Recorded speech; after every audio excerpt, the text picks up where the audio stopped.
மகனே, மகளே, இந்த நிமிஷத்துல நீ என்கிட்ட வந்தது உன் வாழ்க்கையோட பெரிய வேண்டுதல் தான்னு நான் உணர்றேன். பணம், பெயர், பெருமை இதெல்லாம் வாழ்க்கையில முக்கியம்தான். ஆனா, ஒரு நாளின் முடிவில் மனிதன் தேடுறது அமைதிதான். அந்த அமைதி எங்க கிடைக்கணும்னா, உன் வீட்டுக்குள்ள தான், உன் குடும்பத்துக்குள்ள தான். அதனால தான் நீ என்கிட்ட கேக்குற, என் வீடு அமைதியா இருக்கணும், என் குடும்பம் சந்தோஷமா இருக்கணும்னு. இந்த வேண்டுதல் ரொம்ப சுத்தமானது, ரொம்ப ஆழமானது. குடும்பம் என்றால் சந்தோஷம் மட்டுமில்ல மகனே. அதுக்குள்ள எதிர்பார்ப்பு இருக்கு, பொறுப்பு இருக்கு, சில நேரம் சொல்ல முடியாத வலி இருக்கு. ஒரே வீட்டுக்குள்ள இருந்தாலும் ஒவ்வொரு மனசும் தனித்தனி உலகம். ஒருத்தர் பேசுற வார்த்தை இன்னொருத்தருக்கு காயமாக மாறலாம்.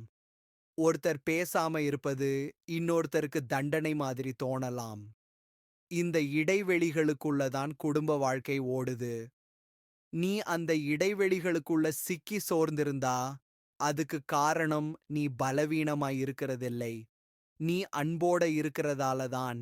குடும்பத்துக்காக நினைக்கிற மனசு எப்போதும் தனியா தான் சோர்வடையும். ஏன்னா எல்லாரையும் சரியா வைக்கணும்னு நினைக்கிற ஒருத்தர் தான் தன்னை மறந்து போவார்.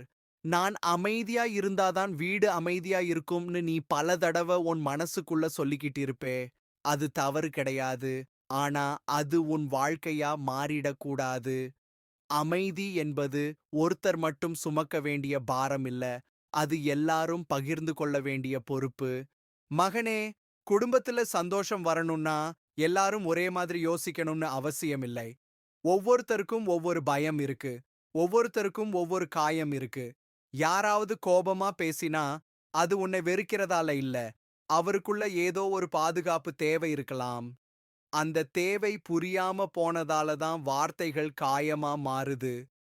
நீ அந்த இடத்துல புரிதலோட நின்றா, உன் வீட்டுக்குள்ள வார்த்தைகள் மெதுவா மாற ஆரம்பிக்கும். சத்தம் குறையும். பார்வைகள் மென்மையா மாறும். நீ சொல்ற வார்த்தை உண்மையா இருந்தாலும், அது போகும் வழி மென்மையா இருந்தா தான் உறவு காப்பாற்றப்படும். வெற்றி பெற வாதம் குடும்பத்த ஒன்றுபடுத்தாது. புரிதலோட முடியும் மௌனம் தான் குடும்பத்த காக்கும். சில நேரம் நான் சரின்னு நிரூபிக்காம இருந்ததால நீ தோற்றவன் ஆக மாட்டே. சில நேரம் விட்டு கொடுத்ததால தான் நீ உயர்ந்தவன் ஆவாய். அந்த உயரம் வெளியில தெரியாது. ஆனா வீட்டுக்குள்ள அமைதியா உணரப்படும். மகளே, நீ அமைதியா இருக்கிறதுனால எல்லாம் உன் மேல விழணும்னு அர்த்தம் இல்லை. பொறுமை என்றால் எல்லாத்தையும் தாங்கிக்கிட்டே இருக்கணும்னு இல்லை. பொறுமை என்றால் சரியான நேரத்துல சரியான வார்த்தையை பேசத் தெரிஞ்சுக்கிறது. உன் எல்லை எங்கேன்னு நீ தெளிவா வைத்துக்கிட்டா, உன் அன்பு தவறாக பயன்படுத்தப்படாது. அந்த சமநிலைய நீ கற்றுக்கிட்டா, உன் வீட்டுக்குள்ள மரியாதை தானா வளரும். குடும்பம் ஒரு மரம் மாதிரி. ஒவ்வொரு உறவும் ஒரு கிளை. ஒரு கிளை உலர்ந்தா முழு மரமும் உடனே காயப்படையாது.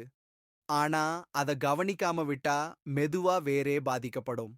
அதனால சின்ன சின்ன சண்டைகள சின்னதா இருக்கும்போதே மென்மையா பேசி தீர்த்து வைக்கணும். பேசாம போன வார்த்தைகள் தான் நாளைக்கு பெரிய சுவராக மாறும். அந்த சுவர நீ கட்டாதே.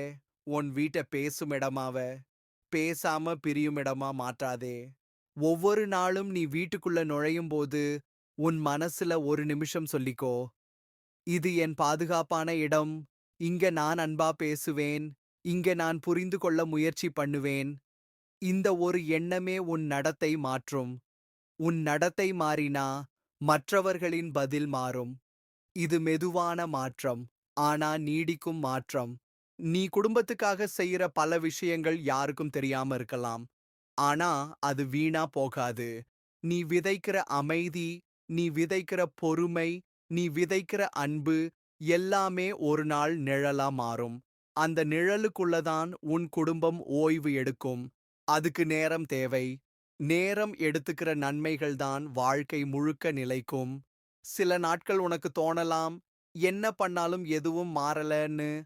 ஆனா நினை, மரம் வளர்றது தினமும் கண்ணுக்கு தெரியாது. ஆனா ஒரு நாள் நிழல் கிடைக்கும். அதே மாதிரி தான் குடும்பத்துல செய்யற நல்ல மாற்றங்களும். இன்றைக்கு சின்னதா தோணும், நாளைக்கு பெரிய அமைதியா மாறும். இந்த நிமிஷத்துல உன் வீட்ட நினை. அங்க இருக்கிற ஒவ்வொரு முகத்தையும் நினை. அவர்களுக்குள்ள இருக்கும் நல்லதையும் நினை. அந்த நல்லத பெருசா பார்க்க ஆரம்பிச்சா குறைகள் தானா சின்னதா தோணும். முழுமையான மனிதர்கள் யாரும் இல்லை. ஆனா முயற்சி செய்யற மனசு இருந்தா எந்த குடும்பமும் அமைதியான இடமா மாற முடியும். இப்போ இந்த நிமிஷத்துல நான் உன் குடும்பத்துக்கு என் அருளை விடுறேன். உன் வீட்டுக்குள்ள பேசுற வார்த்தைகள் மென்மையா மாறட்டும்.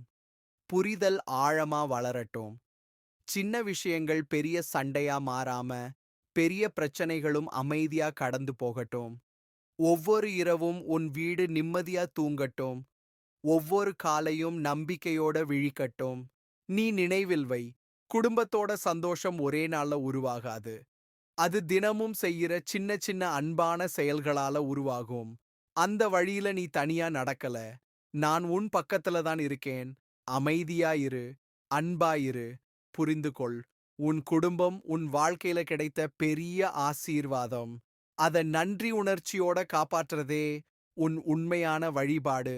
வேல் வேல் முருகா!